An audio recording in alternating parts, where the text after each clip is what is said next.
Today on Your Ag Empire, we're getting into the weeds, literally and figuratively, with Brandon Vining, founder of ProGrow Consulting.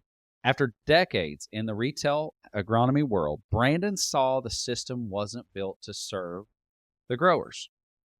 It was built to serve margins, commissions, and rebates. All right, Brandon, welcome to the show. And from retail to real talk, we're going to dive into this because this is a topic that has fired up American agriculture, and I feel like has been the biggest conversation piece at every farm conference that I've been to this past probably 5 months. And I think our negative margins in a lot of the ag sector has really made everybody question who's really making money. Why are we paying all this out to these retailers? And are we just being sold to by folks that we trusted? And so you've spent years in retail agronomy. What finally made you say, I need to do something different? It goes back a ways. So first of all, thanks for having me, Jonathan. Appreciate the opportunity. I'm afraid we're going to make a few people upset with this conversation, but Okay. just let it go, right? Let it go. It's fine. Honestly, I started ProGrow Consulting in 2016.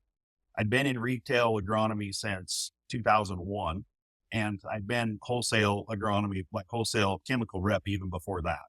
Uh-huh. So I've witnessed all three sides of how this thing works. And in 2016, I had some growers, it'd be late 2015, I had some growers come to me and say, hey, Brandon, okay, look, we love you on our team. We like the crops you're helping me raise. We're profitable. We're making money. Why don't you come go to work for me instead of doing what you're doing? And I'm like, the farm can't afford to pay me, right? The farm can't afford to pay me as a line item expense. It just doesn't work. And they're like, okay, so come to me with a solution.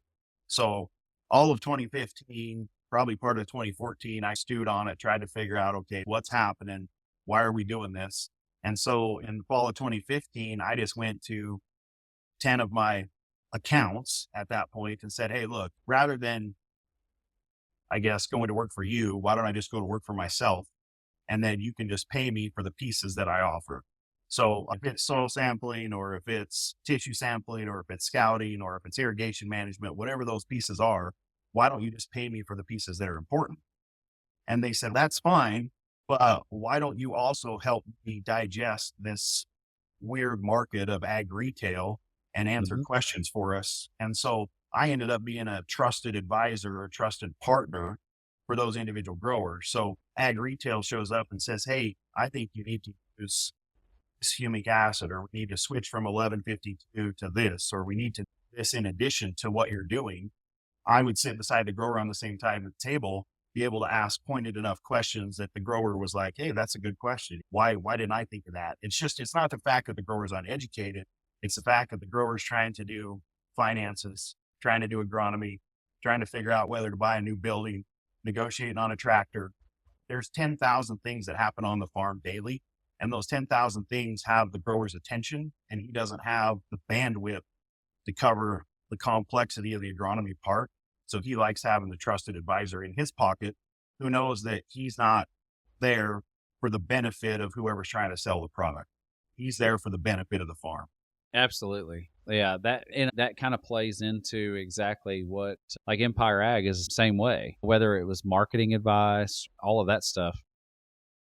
I did not want to do anything on a commission based. I want to keep it clean. I want to serve and work with those producers that we have. And I think you and I are aligned in that. Part of the reason I think this works the way it works is, like, I just told the grower, I said, look, okay, my kid's college fund, my retirement, my pickup, my cell phone, my tools, my expenses are all being paid by you as a grower, but they're being paid in the margin of the product that I'm supposed to be selling you. So in essence, the grower's already paying the fees, right?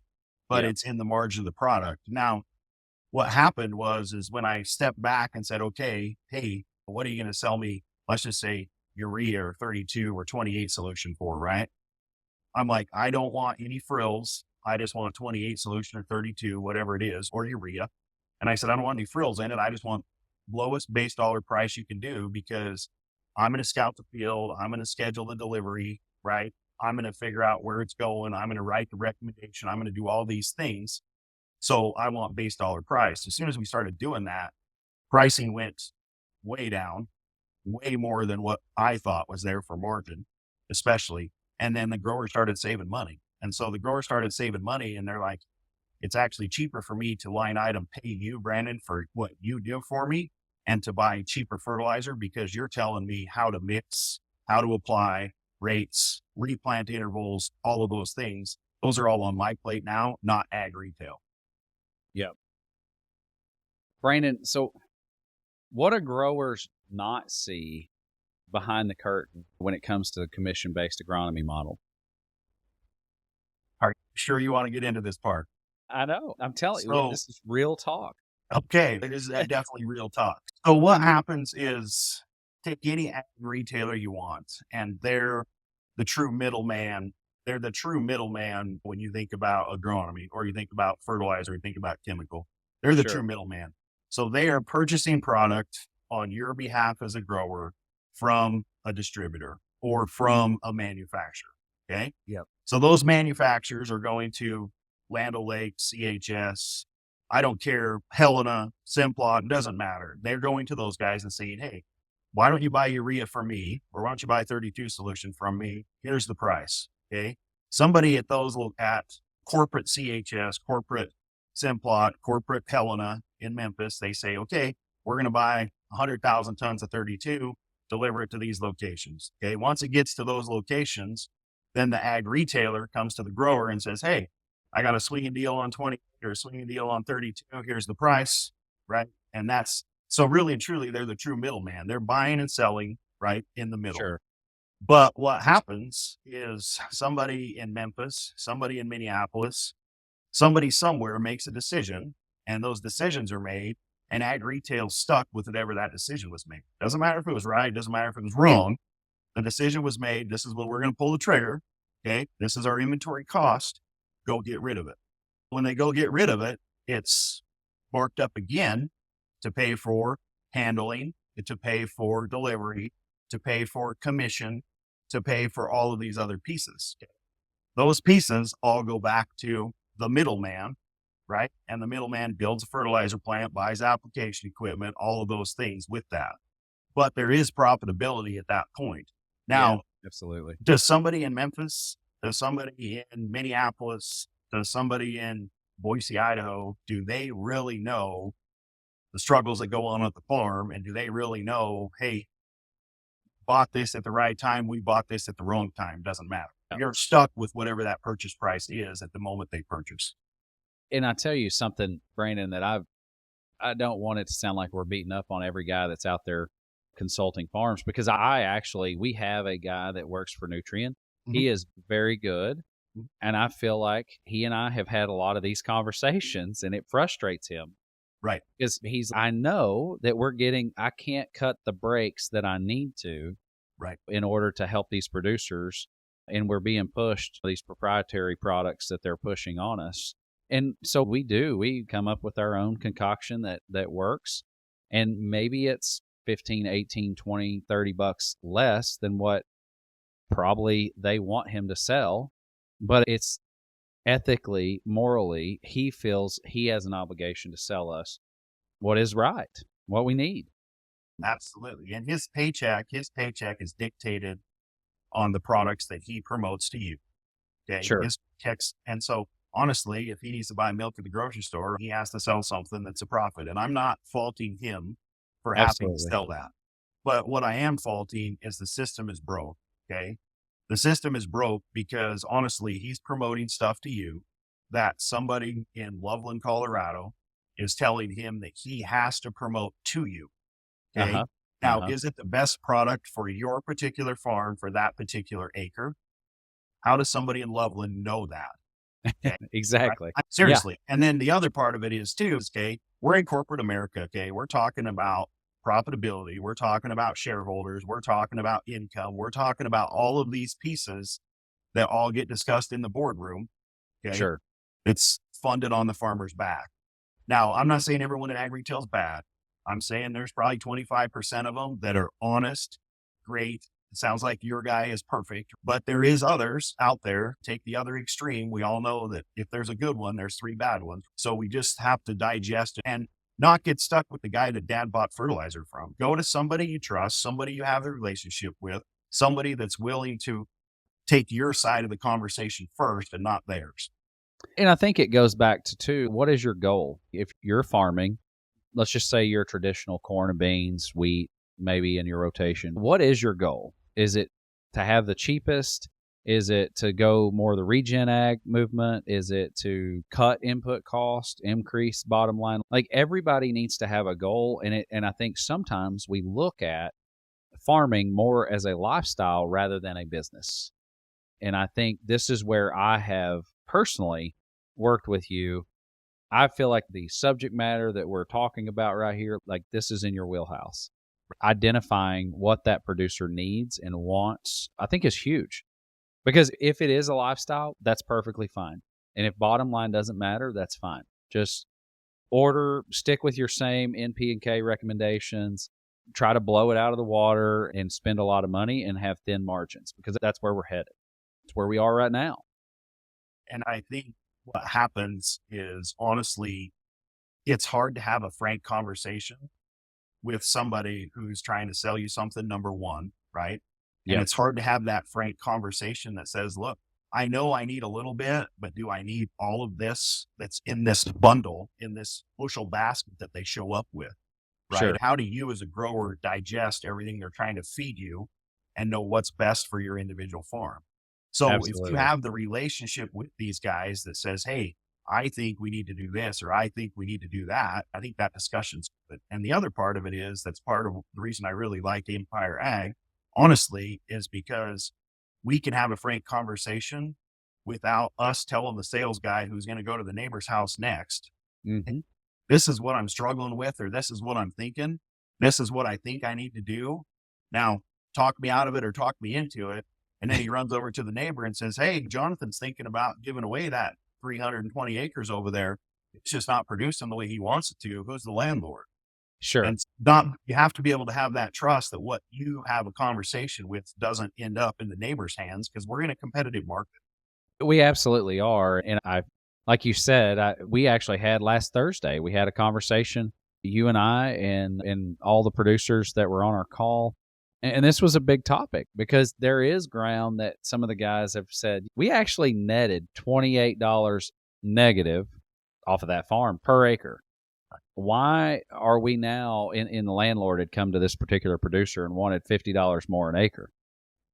And these are hard conversations, but I'm not farming for practice. Like, I've been doing this for the last 15, 20, 30 years, and the economics are not there. And so this is where we're looking at different options. You and I had talked. I was at Commodity Classic, and I had an opportunity to sit down with Mutiny Ag out of Kentucky. And Justin spent probably 3 hours talking to us. When he was a past nutrient guy, very well versed in agronomy. We get to talking about the breakdown in this whole system. And I feel like everybody that works in it is a little frustrated right now. And I think there's a few that are trying to really flip it on its head. And the thing is, like, again, like, our local folks, I don't feel like are evil in this situation. But I do think the corporatization of this sector has driven it to nothing more than profits. When a supplier charges $3 a gallon and Mutiny can pick it up and sell it to us for 10, 11, 12 bucks, and you've got a Helena and a Nutrient selling it for 40 to 50, there is a breakdown there. And I feel like our industry is $35 an acre. Just every time we turn around, it's like somebody wants 35 bucks an acre. And we're getting to a point, there's not enough 35s out there to have anything left over. And I feel like, Jonathan, not to interrupt you, but I really feel too, what's happening is that $35 they figured out is a threshold for you. If it's over 35 bucks, your ears shut off. You're going to question it. If it's under 20 bucks, everyone's ears perk up. Like, hey, I think I could afford that. I think I could do that. So it seems like every product that comes to the market is somewhere between that $15 and $30 range, right? And they're like, Sure. oh, buy today, I'll give you a discount to $29.50 or $28.50 or whatever that number is. Now, Eh, back to the mutiny part of this, okay? I think I've seen a trend in the last 5 years. There is way more of these private, smaller type companies, X hybrids, right? There's a mom and pop started movement that says, hey, I can't sell my products because corporate Memphis, Helena won't promote my product because they have one that competes or they have one that they put in their own jug. And so, to be honest with you, we're not getting all the products that we need on the farm or all the products that we use on the farm because the offer that the ag retailer is bringing you is very limited. Because that limited offer is because somebody in Loveland, Colorado says, hey, Nutrient, Profit margin. you're not going to sell these. I don't even know what a mutiny product is, right? A name Yeah. brand, but they're Yeah. going to say, hey, you can't use this liquid manure product from Mutiny because we have one that competes with it that's in a Loveland brand that we buy the same price as what Mutiny's trying to sell the grower at. And then we mark it up 50% or 40% or whatever the profit margin is on that. And then we go to you as the grower. So there is a lot more of these, I don't even know, call them second tier, third tier, fourth tier, but they can't get their message to the local grower Uh-huh. because the local grower is held captive by the major ag retailer. 100%. I think that is huge when we get to looking at where this ag retail sector has just been under pressure. And guys like Mutiny that are wanting to do something different, they're wanting to bring these products to us. They've had a lid, but they're one of the few that I feel like have been able to break out from that limiting factor. And I do feel like after visiting with them, they're really good guys. They're about family, they're about business. They want to make a nominal profit and be able to grow this thing and feed their families, but they want you in business. They want to bring more net dollars back to you. And I was just really impressed with that. And I think we're seeing those independents. Brandon, do you feel like we've shifted into more of a Walmart style, like over the last couple of years, shifted into more of a Walmart or Amazon style business model where profits are more sacred, I guess, rather than the small mom and pop? Because I remember as a kid, we had a lot of independents, a lot of small independents that took really good care of us. But I drive across this country and a lot of those independents are shut down now. Or they're called something else because somebody's bought those facilities. This is almost like the car manufacturing that's happened, right? If you're going to buy a car today, you're going to buy a Ford or a Chevy or a GM or a Dodge or a Kia or a Toyota or a Honda. Okay. There's 5 manufacturers or 6 manufacturers, and it doesn't matter what you do. 96% of us are going to buy a car from one of those 6. Okay. Absolutely. Because that's what's offered. That's what can get fixed, repaired if it breaks, etc. The same thing has happened to ag retail or to the fertilizer business. We used to have mom and pop elevator on the corner who would take our grain, okay, in the fall, sell us fertilizer in the fall, sell us fertilizer chemical in the spring, grow us a good crop. We would in turn take our stuff back to that elevator. Yeah. What's happened is we've gone through the same model as the car dealership, right? Okay. They What's happened is we've gotten smaller and smaller and there's fewer and fewer competitors, but those competitors are huge. You look at the Crop Life 100 and the top 5 is Helena, Nutrien, Simplot, etc. And these guys have thousands of retail locations. So absolutely. with that, what's killed them or what's hurting us as growers is those thousands of retail locations. Guess what? They want 5 SKUs. They don't want 5,000 SKUs because some guy in Podunk, Missouri is selling this product and some guy in California is selling that product. They Sure. want everybody selling the same product. And then they go to the manufacturer and say, since we're going to sell 100 million gallons of this stuff, we want to buy it for 10 cents. Yeah. It makes sense what they're doing from a business standpoint. Do you think that they are cornering the market with the manufacturers and the fact that we are going to have so much of this product? We're not going to let Joe Sinclair in Iowa have that product, or we're not going to let Mutiny label their proprietary product and do the same thing, basically? Are we limiting access to some of these products and driving more of a monopoly? Absolutely, because what's happening is they're saying, look, I need 100,000 gallons of 2,4-D. Well, the formulation plant says if I'm going to build you 100,000 gallons of 2,4-D, that takes me 2 months. Sure. So if each of those big five take 2 months to make their 100,000 gallons of 2,4-D, guess what? There's no room for me or for Jonathon Harrelson or for Ag Empire or for Brandon Vining to be able to go and say, hey, I want you to build me 5,000 gallons of this stuff and put my label on it. Yeah. It doesn't work. It just doesn't work. Yeah. It doesn't work because if you're running a manufacturing plant and you don't have to change a SKU, you don't have to change a mix, you don't have to change a jug, those plants can zoom right through 100,000 gallons of something pretty easy.